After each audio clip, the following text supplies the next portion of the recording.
मेरे दोनों तरफ आपको दो तस्वीरें दिख रही हैं। नरेंद्र मोदी जी के अलग अलग भाषणों की वीडियो आपको दिखाई दे रही है। एक तरफ 23 अप्रैल को आज के दिन टोंक में नरेंद्र मोदी बोल रहे थे, वो आपके सामने है। और दूसरी तरफ 21 अप्रैल को 2 दिन पहले यानी 48 घंटे पहले बांसवाड़ा के अंदर वो बोल रहे थे, वो तस्वीर आपके सामने है। और इन 48 घंटों के अंदर क्या कुछ बदल गया है और इन 48 घंटों के अंदर क्या कुछ स्थापित करने का काम किया गया है। नरेंद्र मोदी जो 48 घंटे पहले बोलते हुए नजर आ रहे थे, 48 घंटे पहले जो कांग्रेस को मुसलमानों का नाम लेकर के डायरेक्ट हमला बोल रहे थे और घुसपैठिया तक करार दिया जा रहा था, आज 48 घंटे के बाद में जब नरेंद्र मोदी एक बार फिर से राजस्थान में पहुंचे, टोंक के अंदर पहुंचे, तो उन्होंने क्या कुछ कहा वो मैं आपको बताने वाला हूं। बयान भी आपको सुनाऊंगा और वो बयान दिखाऊंगा भी। और इन दोनों बयानों को आप देख करके सीधे तौर पर ये देखिए कि किस तरीके से नरेंद्र मोदी जी जो है वो अपने आप को पहले एक चीज बोल करके उस चीज को स्थापित करके और अब बहुत चतुराई के साथ में अपने आप को एक नॉर्मल तरीके से स्थापित करने का काम कर रहे हैं। पहले नरेंद्र मोदी जी ने खुल करके मुसलमानों का नाम लिया, खुल करके घुसपैठियों का जिक्र किया, लेकिन अब बड़ी चतुराई के साथ में न मुसलमानों का नाम ले रहे हैं न घुसपैठियों का जिक्र कर रहे हैं। मैं बयान आपके सामने एक एक करके रखता हूं। यह बयान जो पहला बयान था उनका 21 अप्रैल का उनका बयान जब बांसवाड़ा के अंदर नरेंद्र मोदी ने कहा, वो पहले सुनिए। उन्होंने कहा, नरेंद्र मोदी जी ने, जब पहले उनकी सरकार थी तब उन्होंने कहा था कि देश की संपत्ति पर पहला हक मुसलमानों का है। इसका मतलब है कि यह संपत्ति इकट्ठी करके किसको बांटेंगे? जिनके ज्यादा बच्चे हैं उनको बांटेंगे, घुसपैठियों को बांटेंगे। क्या आपकी मेहनत की कमाई का पैसा घुसपैठियों को दिया जाएगा? इसमें सीधे तौर पर मुसलमान और घुसपैठिया दो शब्द आपको सीधे तौर पर दिखाई दे रहे हैं। अब जरा देखिए आज का बयान। नरेंद्र मोदी जब टोंक के अंदर है तो उन्होंने कहा, मैंने कांग्रेस की वोट बैंक की और तुष्टीकरण की राजनीति का पर्दाफाश किया था तो इतनी मिर्ची लगी कि मुझे गालियां देने पर टूट पड़े। मैंने सत्य को रखा। कांग्रेस आपकी संपत्ति छीन करके उनके लोगों को बांटने का, उनके खास लोगों को बांटने का गहरी साजिश रच करके बैठी है। कांग्रेस सच्चाई से क्यों डर रही है? अब खास लोग पर आ गए। पहले मुसलमान बोला, घुसपैठिया कहा। चुनाव आयोग अभी तक चुप्पी साध करके बैठा हुआ है और अब बड़ा ही चतुराई के साथ में खास लोग बोल करके नरेंद्र मोदी निकलना चाह रहे हैं। एक बार जरा पहले का बयान देखिए, जब वो 21 अप्रैल को थे बांसवाड़ा के अंदर तो कांग्रेस का नाम भी ले रहे थे, मुसलमानों का नाम भी ले रहे थे और घुसपैठिया भी करार कर रहे थे। लेकिन आज कैसे बदल गए हैं। लेकिन पहले सिलसिलेवार तरीके से हम सुनते हैं। पहले आप 21 अप्रैल का ये भाषण का छोटा सा हिस्सा सुनिए, जिसमें नरेंद्र मोदी जो है अपने आप में देश के प्रधानमंत्री पद को क्यों बोना बना रहे थे, आज क्यों उस चीज से पीछे हटना पड़ रहा है। देंगे। और पहले जब उनकी सरकार थी उन्होंने कहा था कि देश की संपत्ति पर पहला अधिकार मुसलमानों का है। इसका मतलब ये संपत्ति इकट्ठी करके किसको बांटेंगे? जिनके ज्यादा बच्चे हैं उनको बांटेंगे। घुसपैठियों को बांटेंगे। क्या आपकी मेहनत की कमाई का पैसा घुसपैठियों को दिया जाएगा? आपको मंजूर है? ये कांग्रेस का मैनिफेस्टो कह रहा है कि वो माताओं बहनों का सोने का हिसाब करेंगे, उसकी जड़ती करेंगे, जानकारी लेंगे और फिर उस संपत्ति को बांट देंगे और उनको बांटेंगे जिनको मनमोहन सिंह जी की सरकार ने कहा था कि संपत्ति पर पहला अधिकार मुसलमानों का है। भाइयों बहनों, ये अर्बन नक्सल की सोच, मेरी माताओं बहनों, ये आपका मंगलसूत्र भी बचने नहीं देंगे, यहां तक जाएंगे, मैं कहने आया। यह बयान आपने सुना। इस बयान में साफ तौर पर जिक्र है कि नरेंद्र मोदी कांग्रेस, मुसलमानों और घुसपैठियों का जिक्र कर रहे हैं, उनके बारे में डायरेक्ट तौर पर बोल रहे हैं। सीधे लाइन बोली जा रही है, सीधे तौर पर कहा जा रहा है कि ये आपकी संपत्ति को मुसलमानों और जिनके ज्यादा बच्चे हैं घुसपैठियों को बांट देंगे। ये नरेंद्र मोदी के शब्द थे। आज उनके शब्द बदल गए हैं। आज कह रहे हैं कि मैंने कांग्रेस की वोट बैंक और तुष्टीकरण की राजनीति का पर्दाफाश किया है। उनको मिर्ची क्यों लगी है, वो मुझे गालियां क्यों दे रहे हैं। मैंने तो सत्य को सामने रखा है कि कांग्रेस आपकी संपत्ति को छीन करके उनके खास लोगों में बांटने की गहरी साजिश रच करके बैठे हैं। अब खास लोग पर आ गए हैं, सुनिए जरा। अभी परसों जब मैं राजस्थान आया था तो मेरा एक 1.5 मिनट का भाषण, 90 सेकंड का भाषण, और मैंने कुछ सत्य देश के सामने रखा, और पूरी कांग्रेस और इंडी गठबंधन में ऐसी भगदड़ मची है, ऐसी भगदड़ मची है। मैंने सत्य रखा देश के सामने। कांग्रेस आपकी संपत्ति छीनकर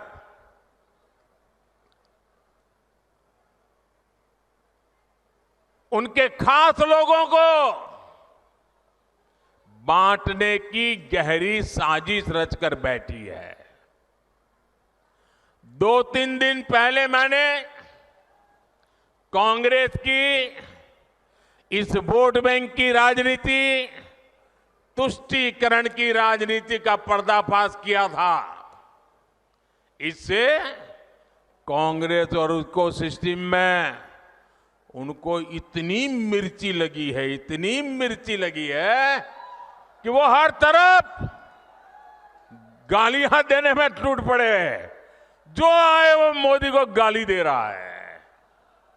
मैं कांग्रेस से जानना चाहता हूं, आखिर कांग्रेस सच्चाई से इतना डरती क्यों है?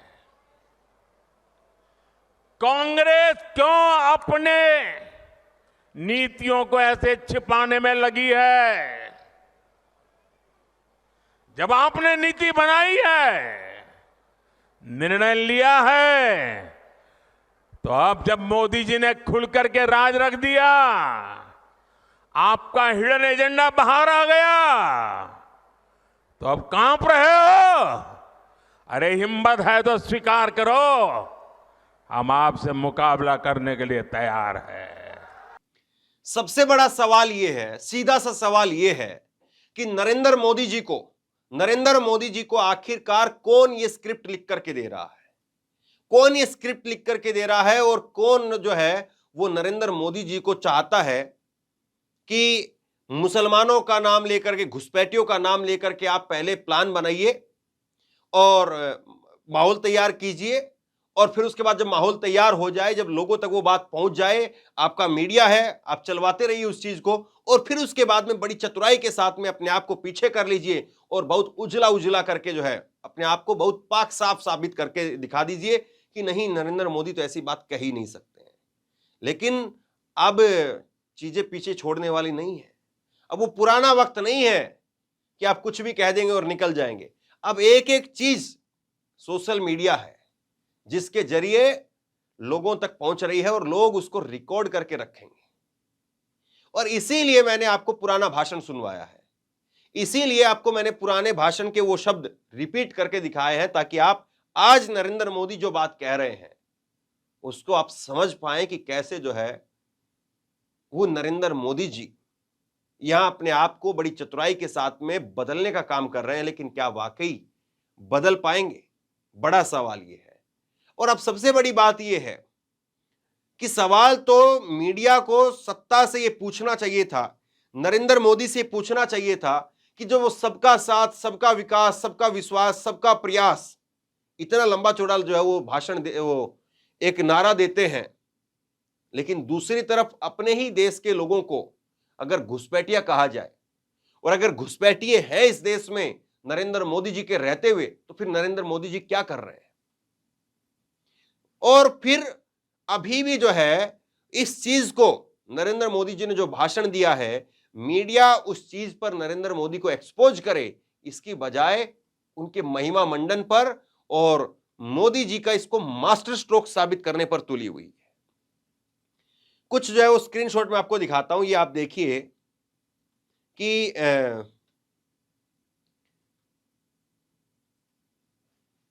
सुधीर चौधरी इसको राजनीति का एम फैक्टर बता रहे हैं, राजनीति का बदलता हुआ एम फैक्टर बता रहे हैं, इसको मास्टर स्ट्रोक की तरह से साबित करके दिखा रहे हैं कि मटन, मछली और मुगल से होते हुए मोदी अब मुस्लिम मनमोहन मैनिफेस्टो और मंगलसूत्र तक पहुंच गए हैं।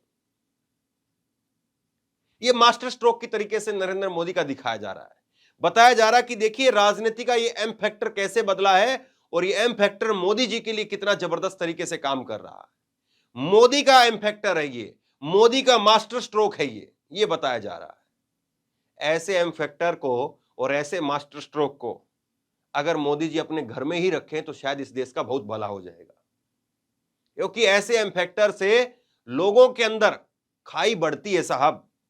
ऐसे एम फैक्टर से लोग जुड़ते नहीं हैं। ऐसे एम फैक्टर, एम से तो मोहब्बत भी होगी, लेकिन आप वो मोहब्बत कर रहे हैं क्या? मोहब्बत बांट रहे हैं क्या?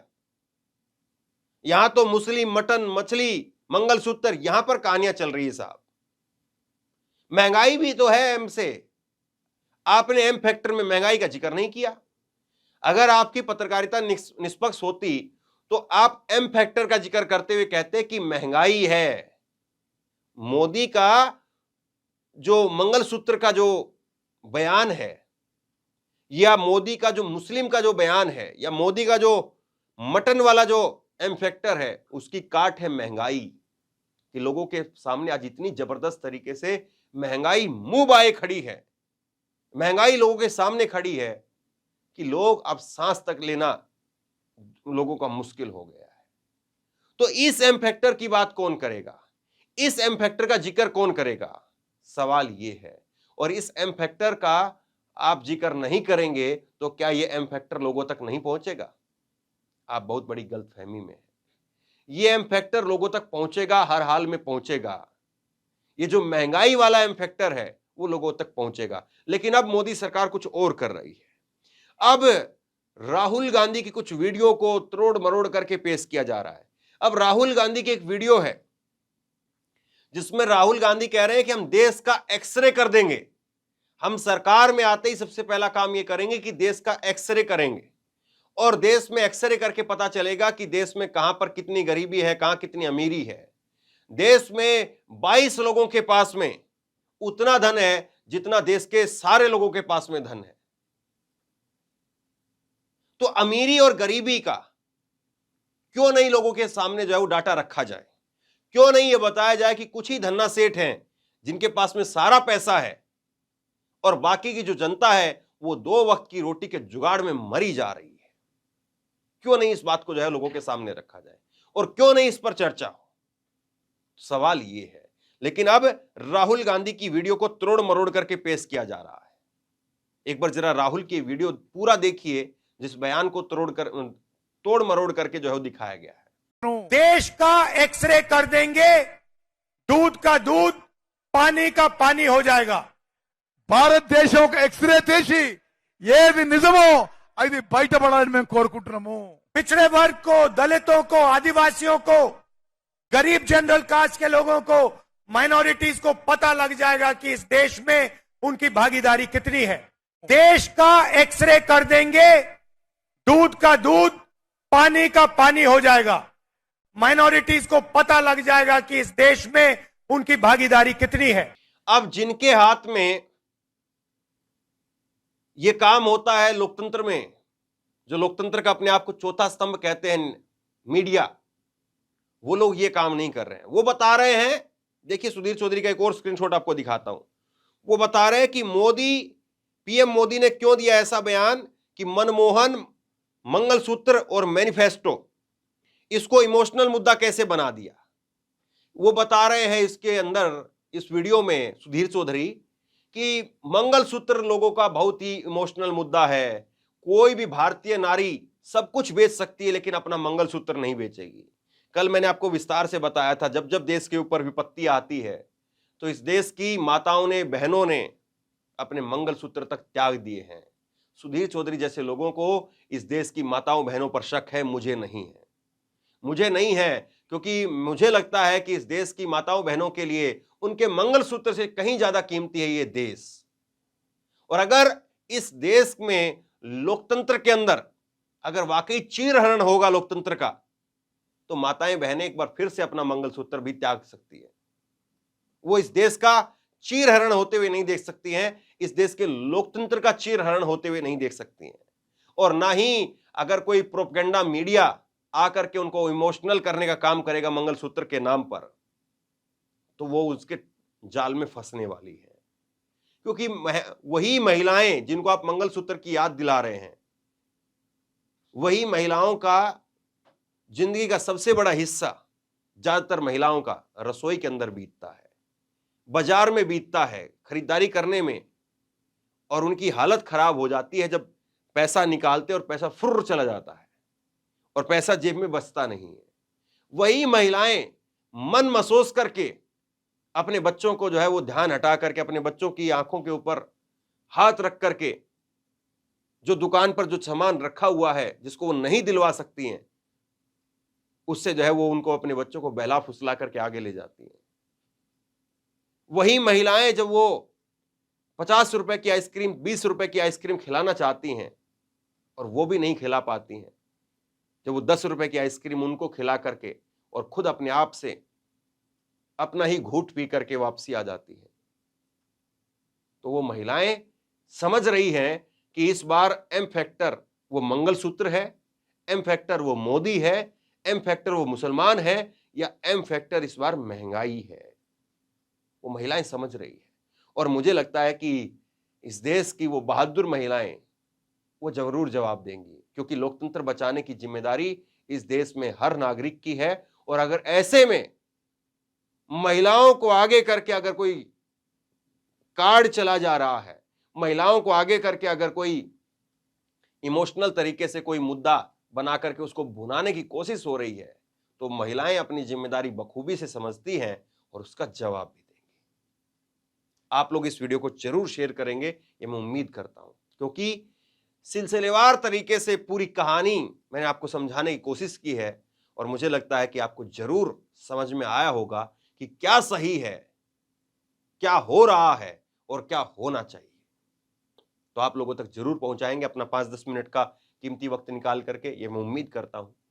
लोगों तक पहुंचाइए और आप क्या सोचते हैं नीचे कमेंट बॉक्स में लिख करके जरूर बताइए। और इसी तरह की तमाम खबरों के लिए ऑनलाइन न्यूज इंडिया को सब्सक्राइब कीजिए, साथ में जो बेल आइकन है घंटी उसको जरूर दबाइए, ताकि जैसे ही कोई खबर अपलोड करें उसकी नोटिफिकेशन सीधे सबसे पहले आपको मिल सके। अगर ये वीडियो फेसबुक पर देख रहे हैं तो फेसबुक पर हमारे पेज को लाइक कीजिए, फॉलो कीजिए और इस खबर को शेयर कीजिए। आपका बहुत बहुत धन्यवाद।